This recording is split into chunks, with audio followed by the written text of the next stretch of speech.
So what you're doing is not a warm-up. And if you're not doing a warm-up at all because you don't have room or you don't have time, you do have room and you do have time. What I'm going to give you today is a video showing you an off-ice warm-up that you can do every time before you go on the ice. Now, every goalie doesn't need to do this. Only the goalies that actually want to win the game for their team, and maybe the goalies that don't want to have to put like a bag of frozen peas on their groin 4 times a year. You should be doing this. Everybody else, you don't need to watch.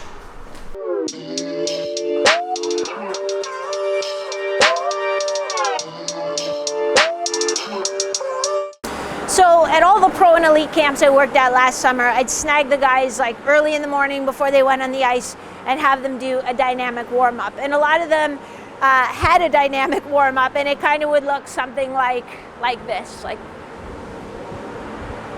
you know, like not so great. So we worked on things, we thought about how we were moving, we got good quality. Then the next day they'd be showing up on their own bright and early because they noticed a difference how they felt, not only going on the ice, but also when they came off the ice the next day, waking up, getting out of bed. So this is the kind of warm-up you should do. We're gonna start with a self-mile fascial release, just using a lacrosse ball. It doesn't have to be a lacrosse ball. But that's the thing I hear, oh, I don't wanna sit on the floor in the dressing room, it's gross. Okay, fine. You can sit out here, you can sit in the lobby. There's a bar here at this rink. You can sit in the bar, just don't have a pop. There's places you can do it. So we're gonna go through a little self-mile fascial release, Carson and I. Here we go. So if we start with our must-dos, the first one is gonna be the bottom of your foot. So getting right from your heel, right to the base of your toes, all over that bottom element of your foot. So that's number one. The second one that you must do is sort of the upper part of your glutes. So not here on the part you sit on, but kind of up in here where it attaches almost at your low back. So if we sit down, you have to lean back a little bit and get that upper part of your glute.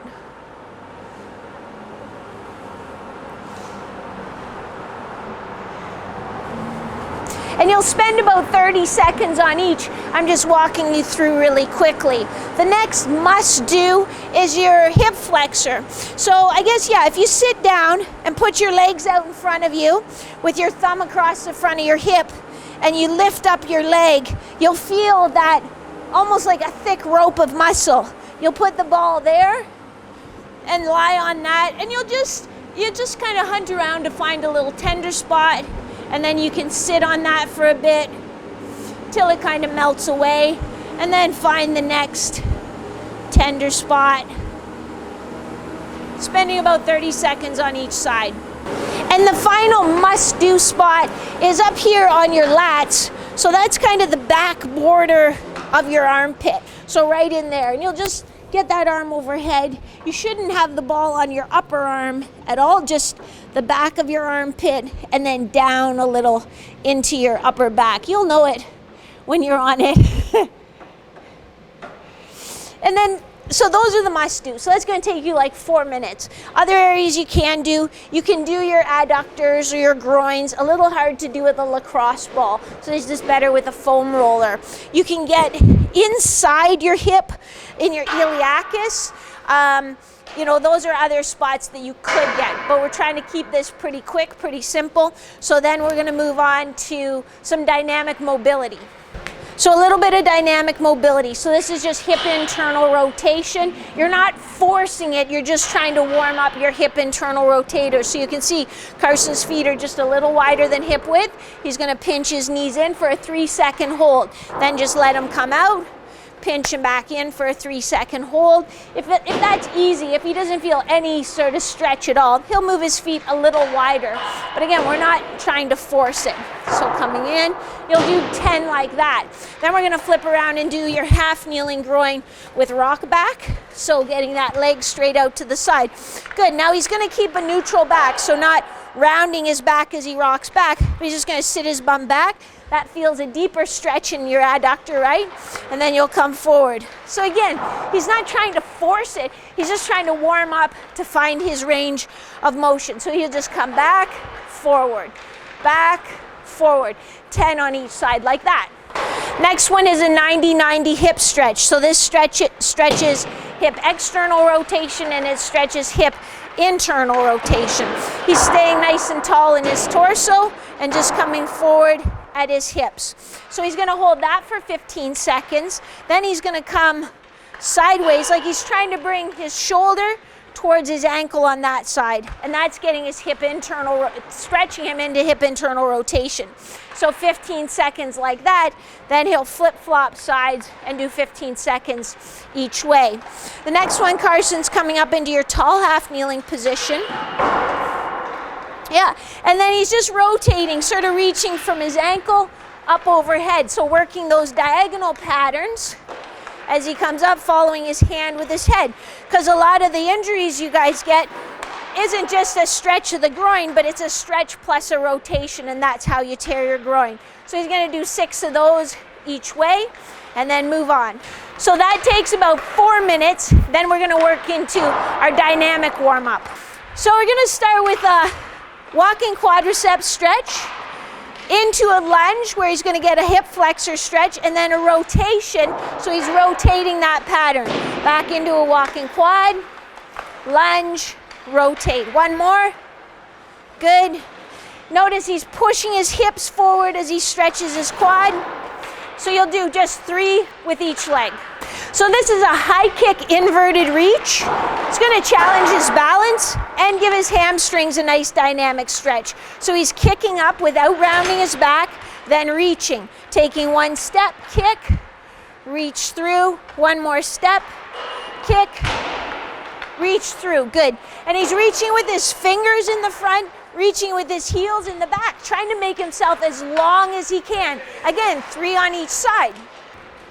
So this is a down, back, and reach. So again, it's not just opening up your groins, it's opening that pattern that includes your abdominals. You can keep going, boss. Includes your abdominals and the muscles that link right up into your upper body. So he's reaching, he's following his hand with his head. That's perfect. You'll do 3 facing each way. So this one is a sumo squat to pop. It's nice and loose. He's not jumping as high as he can, but he's rapidly lengthening his adductors and then rapidly contracting them. Again, 3 facing each way. So we've done that sort of dynamic warm-up now. Now we're going to get a little more specific with some power production, acceleration, deceleration in the frontal plane. So you're just going to do your nice lateral hop and stick, not as far as you can, but stick that balance.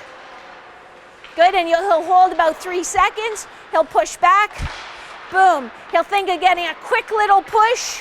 1 more each way. Yeah, hold, quick little push. Perfect.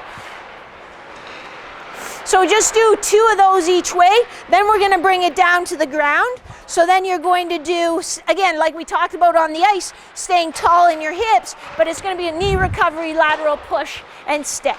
So just do 1 each way. Yeah, think of where your glove and blocker would be. Practice that habit. Perfect.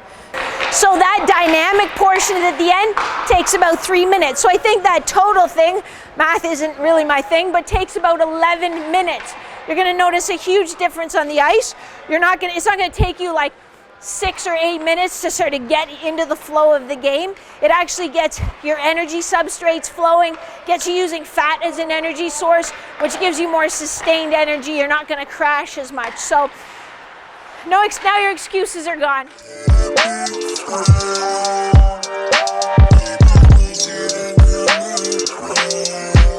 So let's just go over the reasons why you don't do a warm-up. No time to do a warm-up, which you saw we just did a full everything warm-up in about 11 minutes. I tried your warm-up, but I was sweating already. Well, yeah, and that's actually not a bad thing. It gets your energy system mobilized. It keeps you from having that little crash at the beginning of the game, or if you ever feel like, oh, it takes me the first 7 minutes just to get into it. That's because your body's not prepared for the exercise. The other one I hear, oh, my team already does a warm-up. Your team's warm-up probably sucks, because I've seen a lot of team warm-ups, and maybe I've seen 1 or 2 that are really, really good. So do your team warm-up. You don't need to, go on a protest or anything. You can do the team warm-up, but you should still be hitting those goalie-specific elements that we talked about. Because it is important to just get you going so you're ready right from the puck drop to make that first save. So whether, the other one you'll say as well, I'm not trying to make it to the NHL, I just play for fun. Yeah, and winning is fun and not getting hurt is fun, so it's still a habit that you should have. By way of a bonus tip, I think it would be if you're only going to do one element of this whole warm-up, so if 11 minutes just really is out of the question, and I appreciate for some of you it is, just do the dynamic mobility part. So the part where we did the down and the back and the reaches. That only take about 4 minutes, and it'll make a really big difference both on the ice and the day after a game when you're trying to roll out of bed. So that would be my suggestion there. When you do a dynamic warm-up off the ice, it unlocks the mobility that you have. It doesn't expand your envelope of mobility training. That's what that butterfly challenge will do, but it unlocks the mobility you have. So it's really important that you do it. Go download the free butterfly challenge. It takes less than 10 minutes a day to do. It's a 14-day challenge. It's like I said, it's free. I'm going to put the link in the first comment below so you can go snag it there. But do that. It works on tissue quality and then mobility as well. If you found anything particularly helpful in this video, leave a comment below. If you want, this is what I was thinking of doing, a video that shows a dynamic warm-up or a pre-game warm-up or pre-practice warm-up for goalies who have strained their groin in the past. If you want me to make that video, leave a comment below saying, yes, make that groin strain warm-up, or like, not a groin strain warm-up, because we don't want to strain your groin, just, you know what I mean. But if enough of you post there, then it makes it worth my while, and I'll put a video together like that. But otherwise, yeah, do me a huge favor, give it a like, subscribe, share it with a goalie that you know, and I will catch you next time.